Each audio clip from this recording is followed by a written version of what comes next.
What's going on, guys? Decoration Dude here, and today I have a very cool video of this Gemmy floating ghost, or floating witch as it should be called, but technically it's still a floating ghost. It's just part of that lineup. But I got this guy at a garage sale for, it was a little pricey for its condition. It was $10, which for garage sale prices, that's a little pricey.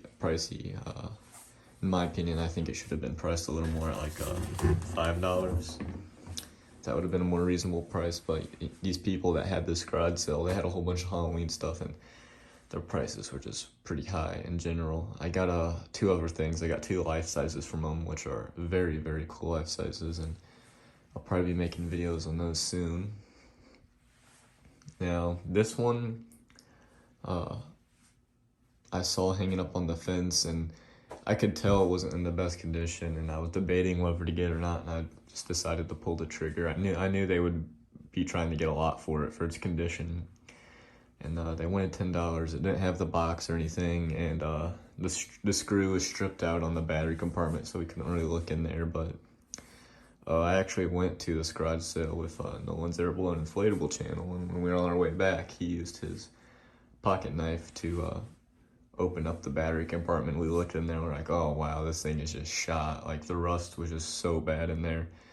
I don't think I've ever seen any battery compartments that I've never seen that much rust in a battery compartment. The metal battery contacts were so rusty, they were just brittle to the touch. They would fall apart if you touched them, so it was just horrible. And when I saw that, I'm like, this thing is probably not salvageable. But I took it home, I let it sit on my workbench for a while, and I finally got around to looking at it. And pretty much what I did is I opened it up, I took a look at the board, and I saw that the rust leaked out onto the board, the back side of the board, and started corroding and everything. But I'm like, this thing's probably shot, but I'll go ahead and try to work with it anyways. So I cut the wires to the battery compartment, and then I added some extensions to those, and then I rigged it up to batteries I just had in a line to test if it worked, and it responded, and it worked. And I actually go ahead and include some pictures and a video of the repair and what it looked like before the repair right now, and then we will get into the demo.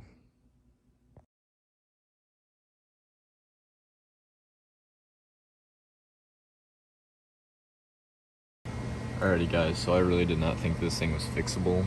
The board had corrosion and rust all over it on the back side, but the front side looked really clean, so that gave me a little bit of hope.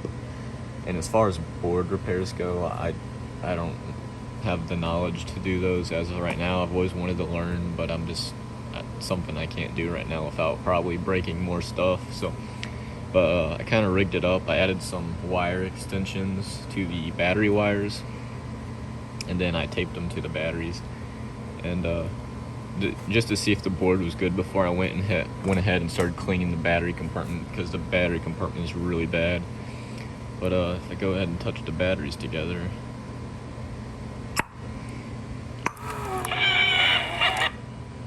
it works. So it just resetted or something. I don't know what happened, but it works. Still got a decent way to go with it, because this battery compartment is just absolutely horrible. But yeah, it's safeable. Alrighty, as you saw, I mean, this thing was just in horrible condition with the all that rust, but now it works. It works great. That corrosion on the board is a little concerning to me. I don't know if that's gonna continuously get worse. I hope it's not, because, well, I'm assuming it is, but I don't really know how to work on boards, so I've always wanted to learn, but there'll be a time and place for that, and that's not right now. So, you know, as of right now, I won't be able to work on the board. But anyways, let's just get into the actual item itself. Now, as far as floating ghosts go, this is one of the more uncommon ones. I wouldn't say it's very rare. I would say it's uncommon, I guess. I'm not too familiar with the floating ghost, but I know that the most common ones is that Reaper, or the ghost face looking one, or the white one that I have that was sold at Spirit Halloween and numerous other places. Those are pretty common. You can always go on eBay and see several of them up for sale. But yeah, this is one of the bigger floating ghosts, I would say. I know I have that white one from Spirit Halloween, and it's smaller in size. It doesn't go down as far and everything. This is one of the larger ones, and I know they made a whole bunch of different versions of them. I know there's like a pirate, there's a couple of ghouls, there's a whole bunch of bigger ones. Now I know some of the bigger ones do have a battery compartment in the back of the head for light up eyes. This one does not have light up eyes, which is unfortunate, but it's not the biggest deal because then you'd have to put 2 sets of batteries in there, and I'm kind of glad I don't have to do that. But the only thing I wish they would have done differently on this thing was add a little more clothing or more cloth. It just looks weird just to have this one piece of black cloth. Maybe they should have added like a gray piece over it. I feel like that would have looked a lot better or something. But yeah, I don't really have anything else to say about it, so we can go ahead and do the demo. And if you guys didn't know, these floating ghosts have a little button. It's actually right there. There's a little button.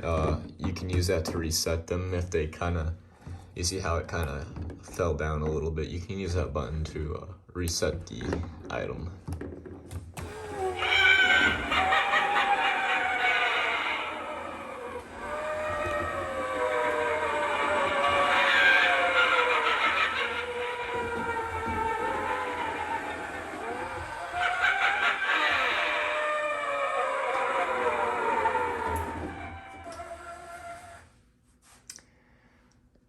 And as you can see, it works perfectly. Now, this thing was used outside. They did mention to us that they used all their stuff outside, and you could obviously tell it was used outside by the rust and everything, but I was just so surprised to see this thing work. I thought it was gone for good, and I actually had parts of it in the trash. I was just going to use it for parts, but I'm like, I'll give it a chance.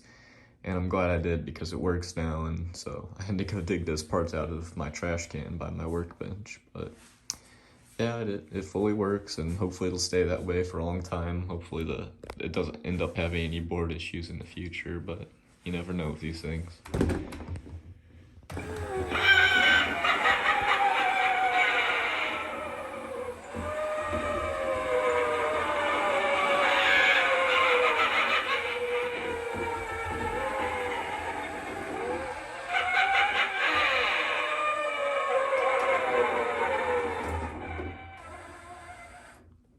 So yeah, there it is. Very surprised that it works. Like I said, it didn't even have any, the belts were all good. You know, I'm surprised all 3 motors were running, and those didn't have any issues. The only thing I had to do with it was clean out the battery compartment and put in new contacts, but I mean, overall it took me probably like 45 minutes to clean that out real good and then solder some new ones in. Not bad at all, but yeah, it fully works now, and like I said, I'm just surprised to see it working. But I don't have anything else to say about it, so I'll go ahead and end the video here, and thanks for watching.